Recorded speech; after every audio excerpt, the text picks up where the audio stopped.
espaço para o seu talento, onde você estiver, unindo a qualidade de uma universidade de verdade. A qualquer hora, em qualquer lugar, se eu penso em EAD, eu penso em Unipar. A qualquer hora, em qualquer lugar, educação à distância é Unipar. Olá pessoal, tudo bem? Sejam bem-vindas à nossa segunda aula, da unidade 4 da disciplina de Legislação Ambiental. Então, na aula de hoje, a gente vai continuar a estudar a responsabilidade pelo dano ambiental. Porém, na aula passada, a gente estudou a responsabilidade administrativa e na aula de hoje, então, nós vamos estudar a responsabilidade penal e a responsabilidade civil pelo dano ambiental. Então, começando pela responsabilidade penal pelo dano ambiental.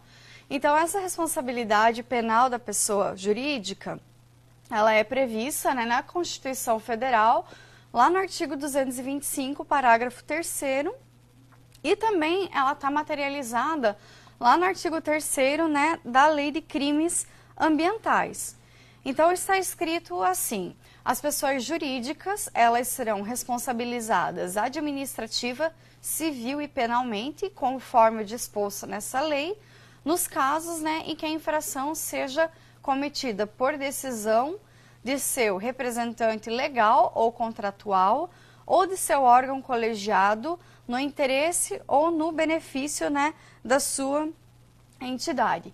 É importante falar que a responsabilidade das pessoas jurídicas, ela não exclui, ela não é diferente da responsabilidade das pessoas físicas, sejam essas pessoas autoras, coautoras ou participantes desse mesmo fato. A responsabilidade penal em nosso país, ela é sempre subjetiva. O que isso quer dizer? O princípio da culpabilidade, ou seja, depende da culpa, do dolo ou a culpa, como a gente estudou anteriormente. As penas aplicáveis isoladas, cumulativamente ou alternativamente às pessoas jurídicas são a multa, a primeira delas, e a multa ela vai ser calculada, então, segundo os critérios do Código Penal, ou seja, em dias multa, no mínimo 10 dias ou no máximo de 360 dias, o valor do dia multa, ele vai ser então fixado pelo juiz e ele não pode ser inferior a 1/30 do maior salário mínimo mensal vigente ao tempo do fato, nem superior a 5 vezes a esse salário. As penas restritivas de direito, elas podem ser, então, suspensão parcial ou total das atividades, que vão ser aplicadas, então, quando as atividades elas não estiverem obedecendo às disposições legais ou regulamentares relativas à proteção do meio ambiente. Também restritiva de direitos à intervenção temporária do estabelecimento, obra ou atividade.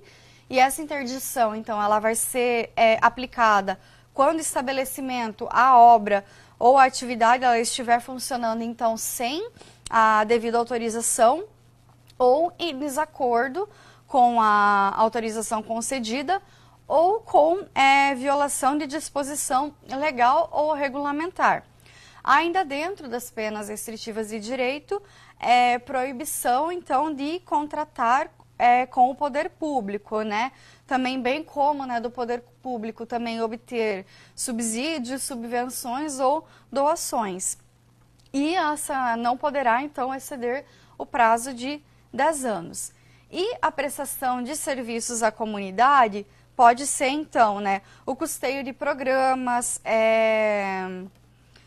de recuperação de áreas degradadas, o custeio, a manutenção, por exemplo, de espaços públicos, contribuições às entidades ambientais ou culturais públicas, entre outras.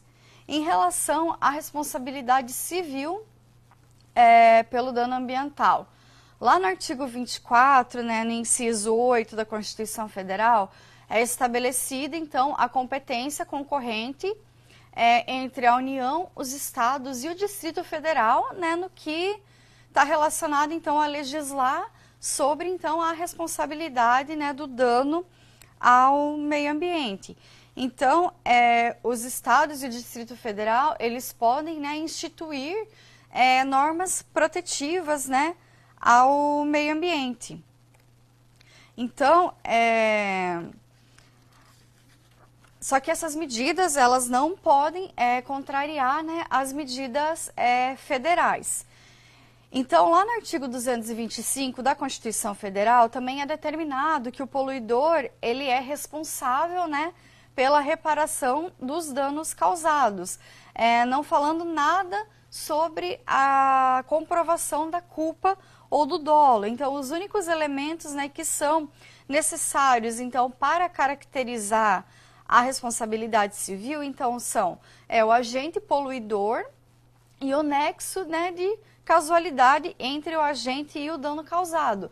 Então, nesse sentido, a gente diz que a responsabilidade civil pelo dano ambiental, ela é objetiva, ou seja, ela independe da culpa ou dolo, diferente, né, das outras duas responsabilidades que a gente já estudou. Então, lá no artigo 14 da Política Nacional do Meio Ambiente, lá no parágrafo 1º, também é dito que o poluidor, ele é obrigado, né, independentemente da existência da culpa, indenizar ou reparar esses danos causados ao meio ambiente e também a terceiros que foram afetados, né, pelas suas atividades. Então, o Ministério Público da União e dos Estados, então, terão, né, a legitimidade, então, para propor essa ação, né, de responsabilidade civil e criminal, né, por esses danos, então, causados ao meio ambiente. Então, e como, então, será dada nessa responsabilidade civil pelos danos ambientais? Então, havendo o dano ambiental, a prioridade, então, a ser dada é a recuperação do meio ambiente lesado, né? Ou seja, lá no local onde houve o dano. Então, o causador do dano ambiental deverá, caso seja possível, restaurar, né, o meio ambiente degradado, fazendo com que ele consiga, então, voltar ao mais próximo, né, possível do que era antes, né, antes de ter ocorrido o dano ambiental. A gente já estudou anteriormente, né, que o poluidor é a pessoa física ou jurídica, seja de direito público ou privado, responsável de maneira direta ou indiretamente, né, pela atividade, né, de degradação ambiental. Então, através dessa definição, a gente consegue notar que não precisa nem mesmo existir a prática de um ato, né, para a caracterização do agente poluidor. Basta apenas, né, que ele esteja envolvido, né, na atividade, né, que causou o dano. Então, vamos trazer um outro exemplo diferente aqui. Vamos fazer de conta que um raio, ele acabou atingindo, então, uma linha, né, de transmissão de energia, que acaba desmoronando e acaba resultando, então, num incêndio que acaba devastando uma área, né, de floresta que está ali ao redor. O que a gente consegue perceber numa situação dessas? A gente percebe que não houve, né, um ato, né, de vontade por parte da empresa, né, que opera essa linha de transmissão. Tudo ocorreu por conta, né, de uma força maior, né, desse raio. Mas apenas o fato da degradação, né, ter acontecido no contexto da atividade, então a transmissão de energia, né, a empresa de transmissão de energia, ela vai ser então responsabilizada, porque assim ela consegue, né, se beneficiar, como ela, né, se beneficia, né, do bônus do negócio, ela também deverá arcar com o ônus decorrente. Eu falo, né, de dano ambiental, responsabilidade pelo dano, mas afinal de contas, o que é dano ambiental? O dano ambiental é uma lesão que acontece, né, ao meio ambiente que está ali ecologicamente é equilibrado. Como então esse bem ambiental ele é indivisível, como a gente já estudou, a sua lesão então será, né, por consequência, difusa e indivisível. Então exige, né, uma reparação, porque isso, né, acaba afetando então todos, né, os indivíduos.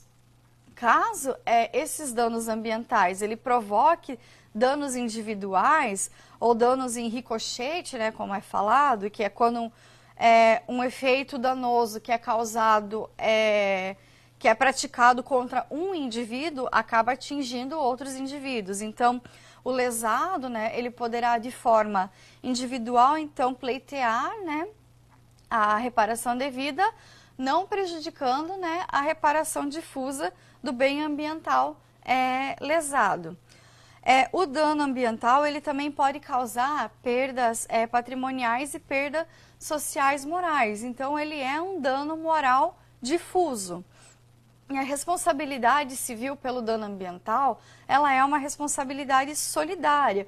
Isso é, todos os agentes causadores do dano, eles podem ser chamados a ressarcir, né, integralmente. Então, todos aqueles que de alguma forma, né, contribuíram para a existência, né, do dano ambiental, eles acabam sendo corresponsáveis pela sua reparação.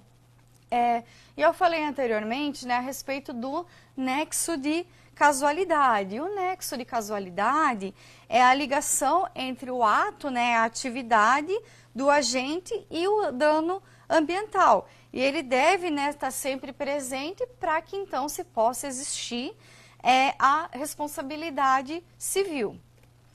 Aqui, pessoal, eu coloquei, né, um quadro para vocês com os 3 tipos, né, de responsabilidades que a gente estudou: a responsabilidade civil, administrativa e penal, e as suas características, então, né, para a gente saber diferenciar um do outro. Então, vamos começar.